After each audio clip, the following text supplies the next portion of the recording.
বন্ধুরা, সবুজের রান্নাঘরে আজকের অত্যন্ত সুন্দর আরও একটি নতুন ভিডিও নিয়ে আমি উপস্থিত হয়েছি। আজকে যে ভিডিও করে দেখালাম, এই ভিডিও যদি বাড়িতে আমার রেসিপি ফলো করে বানান, তাহলে বাড়ির লোকজন যারা খাবে তারা কিন্তু আপনাকে আর ছাড়তেই চাইবে না।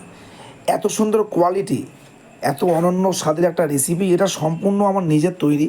এই রেসিপি কিন্তু ভারতে আপনি কোনো জায়গায়, কোনো রান্নার বইয়ে, কোনো ইউটিউব চ্যানেলে, কোথাও কিন্তু ফেসবুকে পাবেন না।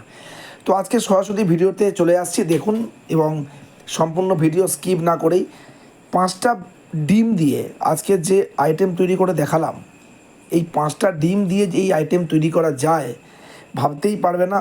বানিয়ে একটা গোটা পরিবারের কিন্তু থালার পর থালা কিন্তু ভাত খাওয়া হয়ে যাবে। রুটি দিয়ে, লুচি দিয়ে, পরোটা দিয়ে অথবা ভাত দিয়ে অনন্য স্বাদের এই রেসিপি ফলো করুন।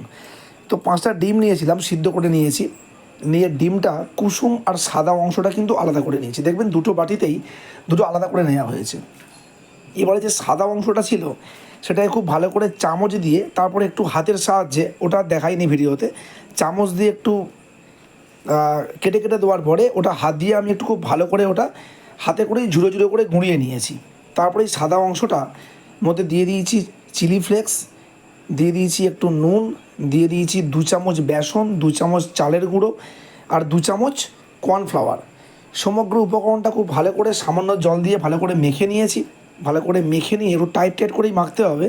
তারপরে দেখুন, এই ডিমের এই বড়া যেরকম করে হয়, হাতে করে গোল গোল করেই বড়াগুলো ভাজছি। সর্ষের তেলে অবশ্যই করার চেষ্টা করবেন, রিফাইন তেলে নয়। সর্ষের তেলে করলে কিন্তু স্বাদ এবং ঘ্রাণ কিন্তু অসাধারণ সুন্দর হবে। ঠিক এইভাবেই লাল লাল করে একদম ভেজে নেবেন, যেন পুড়ে না যায়। কি অনন্য সুন্দর দেখতে লাগছে বন্ধুরা, দেখুন, ঠিক এইভাবে ভেজে নেবেন প্রতিটা বড়া। তারপরে যে আমাদের ডিমের যে কুসুমগুলো ছিল, সেই কুসুমগুলোকেও ঠিক চামচ দিয়ে ঠিক এইভাবেই একটু মেখে নেবেন। পারলে হাত দিয়েও মাখতে পারেন। তারপরে একটা ফ্রাইং প্যান নিয়ে তাতে আর একটু সরিষার তেল দিয়ে দিয়েছি শুকনো লঙ্কা আর সাদা জিরে ফোড়ন দিয়েছি।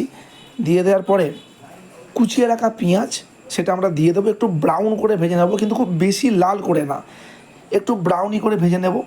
নেওয়ার পরে দিয়ে দেবো কুচিয়ে রাখা রসুন, তাতে দিয়ে দেবো কিছুটা, ছোটো বাটির হাফ বাটি মতো। দিয়ে দেবো কুচিয়ে রাখা কাঁচা লঙ্কা, দিয়ে দেবো কুচিয়ে রাখা আদা। ঠিক 1 থেকে 1.5 চামচ করে পরিমাণ মতো দিয়ে দিয়েছি। যেরকম 5টা ডিমের যেরকম আন্দাজে যেরকম লেগেছে আমার, খুব সামান্য নুন দিয়েছি।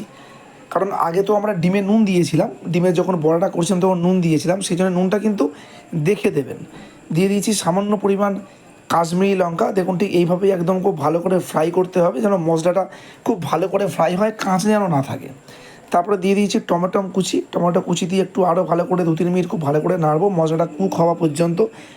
তেলটা যখন একটু ছেড়ে যাবে মশলার গা থেকে, তখন দিয়ে দেবো ফেটিয়ে রাখা টক দই। দইটা বাইরে থেকে কিনে নিয়ে এসে অবশ্যই একটু জল ঝরিয়ে নিয়ে ফেটিয়ে নেবেন। একটু ভালো করে মিক্সিতে হোক বা ভালো করে চামচ দিয়ে ফেটিয়ে নিলে কিন্তু ক্রিম ক্রিম হয়ে যাবে। তারপরে দিয়ে দিয়েছি 1 চামচ ধনে গুঁড়ো, 1 চামচ জিরে গুঁড়ো। খুব ভালো করে সমগ্র উপকরণটা ভালো করে নাড়তে চাড়তে, এই সময় কিন্তু একটু ধরে নাড়বেন খুব ভালো করে, যেন মশলাটা কড়াতে লেগে না যায়।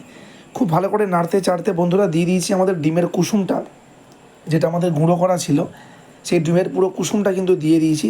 তার মানে ডিমের সাদা অংশ দিয়ে হয়ে গেল বড়া, আর ডিমের কুসুম দিয়ে কিন্তু এই গ্রেভিতে পুরো চলে গেল ডিমের কুসুমটা। তারপরে দিয়ে দেবো পরিমাণ মতো জল। খুব ভালো করে দেখুন নেড়ে চেড়ে দিয়ে গ্রেভি কিন্তু আমাদের রেডি। তারপরে কিন্তু আমাদের যে বড়াগুলো, ডিমের বড়াগুলো দিয়ে দিচ্ছি। তৈরি কিন্তু হয়ে গেল আমাদের ডিমের অসাধারণ সুন্দর কোপ্তা। এই ডিমের কোপ্তা বাড়িতে বানান, এই রেসিপি দেখে পরিবারকে খাওয়ান, আত্মীয় স্বজন বন্ধু বান্ধব আপনার প্রশংসা করতে বাধ্য। অসাধারণ সুন্দর রেসিপি একমাত্র আমার চ্যানেলেই পাবেন। নতুন নতুন ভিডিও দেখতে সবুজের রান্নাঘর চ্যানেলটাকে ভিজিট করুন, সাবস্ক্রাইব করুন। ইউটিউবে সবুজের রান্নাঘর বলে চ্যানেল আছে, বাংলায় লেখা। নতুন নতুন ভিডিও দেখুন, আমাদের সঙ্গে থেকে, পাশে থেকে আমাদের উৎসাহিত করুন আরও নতুন নতুন ভিডিও দিতে। কারণ আপনারা দেখলেই কিন্তু আমাদের নতুন নতুন ভিডিও দিতে আমরা আরও উৎসাহিত হব।